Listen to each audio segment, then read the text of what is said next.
Hello and good evening. It is just past 6 p.m. on Monday, November 3rd, 2025. My name is Grant Smith-Ellis, and I'm back with you again for another developing news update, this time related to Boston Police Commissioner Cox responding to a developing series of scandals, in particular related to former Boston police officer, well, first former Canton police officer, then former Boston police officer Kelly Dever.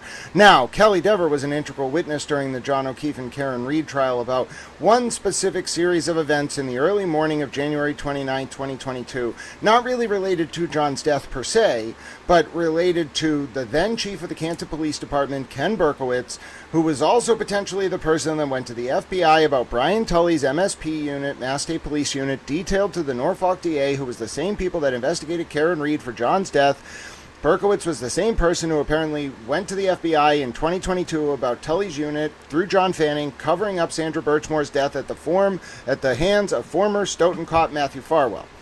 Okay. Ken Berkowitz and Brian Higgins, a then undercover ATF agent who himself had been in a relationship of some kind, we'll call it that, with Karen in the months before John's death. That's a whole story we will not get into. The point is, Higgins and Berkowitz go into the Sally Port. Now, Kelly Devers had been working since, I think it was 12 a.m. on January 28th. She worked, let me make sure I get this right. No, she worked the 12 p.m. noon on January 28th to 8 p.m. Then she worked the 8 p.m. to 4 a.m. shift. Okay, she was doing 16 hours over those 2 days. At like 1:30 a.m., she saw Berkowitz and Higgins, or around there, maybe a little later, go into an area of the Canton PD. Then, and we're going to find out, she had a meeting with Boston Police Commissioner Cox. Now, why did Commissioner Cox get himself in trouble? Well, not because of the interview we're going to watch, but instead because of an interview about a year ago where he said he knew nothing about the Kelly Dever situation or the Karen Reed case. All right? Now, we're going to quickly come to find out that what we're about to hear from the commissioner is not the best answer in light of this little document found by the incredible Marbury v. Madison on X, Corey A. Hopkins, a business litigator based in North Carolina.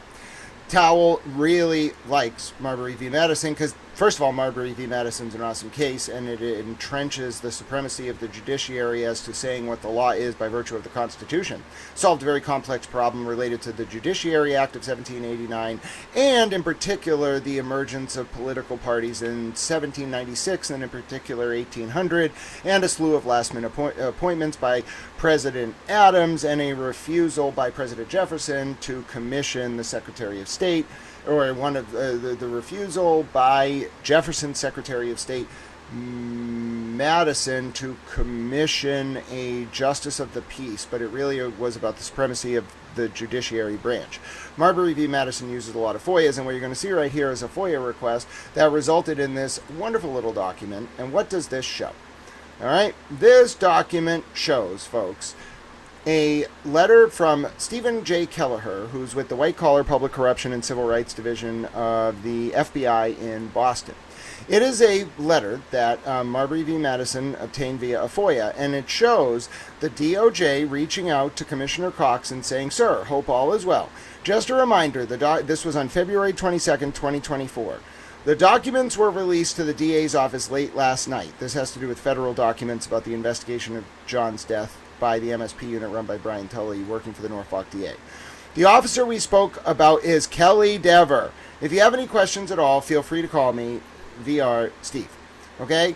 Folks, this proves that Commissioner Cox was told about Kelly Dever and documents related to her testimony and what she saw Higgins and Berkowitz doing, which I don't think was related to John's death, but it's just embarrassing for Higgins, who was an undercover ATF agent, and embarrassing for Berkowitz. And although Berkowitz is now dead, he was either dying or not dead in 2024, and clearly this was embarrassing, okay, to the Canton Police Chief, to the Boston Police, to Higgins, to all these people, all right? And so we see here Cox knows about it.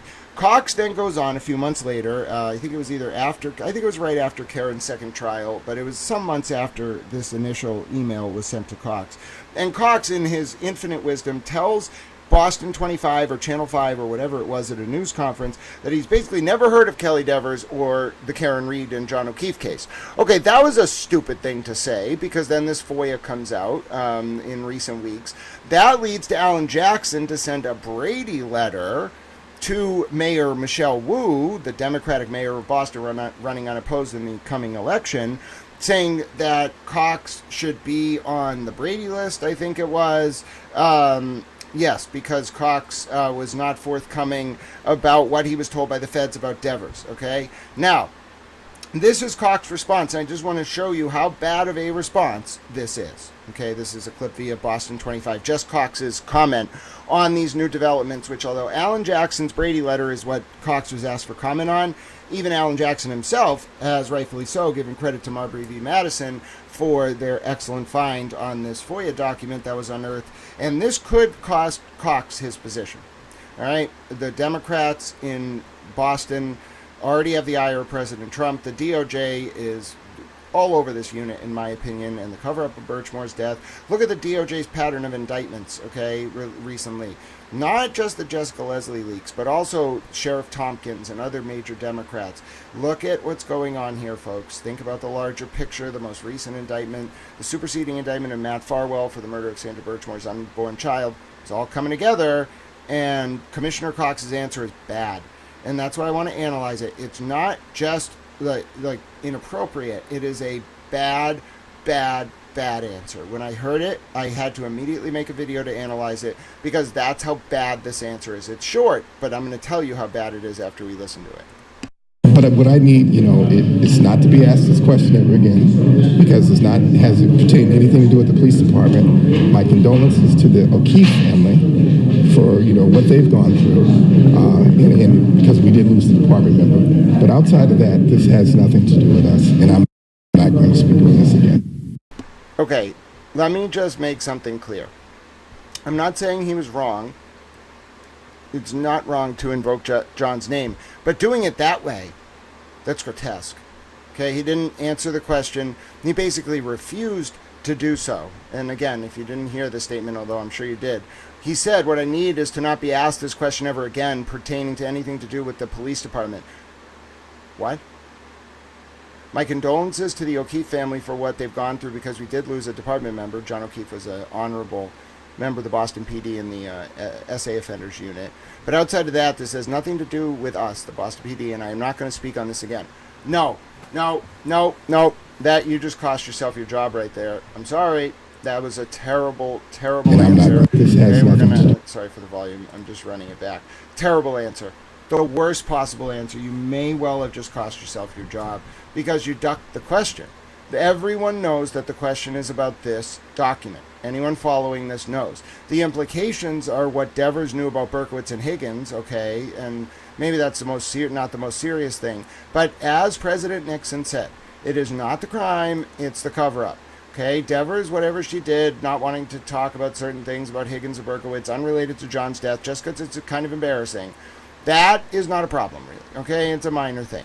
You know what's definitely got her Brady listed or whatever, because her testimony was a little weird. I think Alan Jackson also pressured her a little bit, but whatever. Okay, that's not the point here.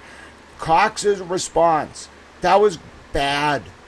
That was bad PR. That's like the kind of thing when Prince Andrew was forced to go out and do interview with BBC One about Epstein, and it just cost him all his titles because he got no PR help. He got sandbagged.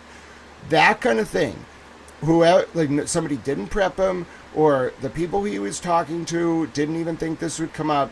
That's a horrible answer. Okay, 20 seconds can cost you your career if you have done something bad and you answer a tough question like that. It's defensive.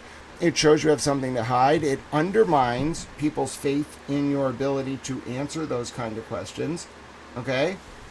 And that's the biggest problem for Commissioner Cox here. Instead of inspiring confidence and making it look like it was nothing or it was just routine, he couldn't even address the fact that he was made aware in 2024, about February in particular, about Kelly Dever, and he had knowledge, he had a meeting with her. Let's be clear, he put her on his schedule the very next day, okay? So not only did he have precipient knowledge of what was going on with the federal investigation in the John O'Keefe and Karen Reed case, Dever got called into his office the next day, which of course Cox initially tried to play off as just some routine meeting, as if he meets with all 2,600 or whatever of the Boston Police Force. No.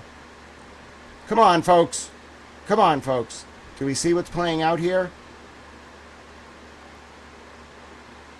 Marbury v. Madison might have just brought down the commissioner of the Boston Police Department. My name is Grant Smith-Ellis. Enjoy the rest of your Monday. We'll see what other news comes in today. Sean Good on suspension. Michael Proctor cell phone gate engulfing the world in a conflagration. Little Towel basically running down the street from the masses, trying to insulate himself from the fallout of this God-forsaken situation. Institutional reform is coming at the Norfolk DA, hopefully throughout the state police, so that the good people in law enforcement can keep helping the vulnerable, and that the exploited, no matter how much pressure they come under, continue to speak their truth. And let me just say this. Whenever we stand against the flow of opinion on hotly contested issues, a man, a woman, and a towel do what they must, in spite of the personal consequences, in spite of the dangers and obstacles and pressures, for that is the basis of all human morality. We will be there for each other in times of struggle. We will be side by side in times of joy. And when everything is on the line, and when our principles matter the most, there will be no price too high to pay to center the voices of the unheard, to bring justice to the vulnerable, and to reform this God-forsaken justice system in Massachusetts so that we can all hand down a structural system to our future generations that is worthy of our Constitution, that is worthy of our collective intelligence, and that is worthy of the due reverence we all should be providing to the pursuit of justice. My name's Grant Smith-Ellis. Until next time, you're a town. I am as well. Be well. God bless you.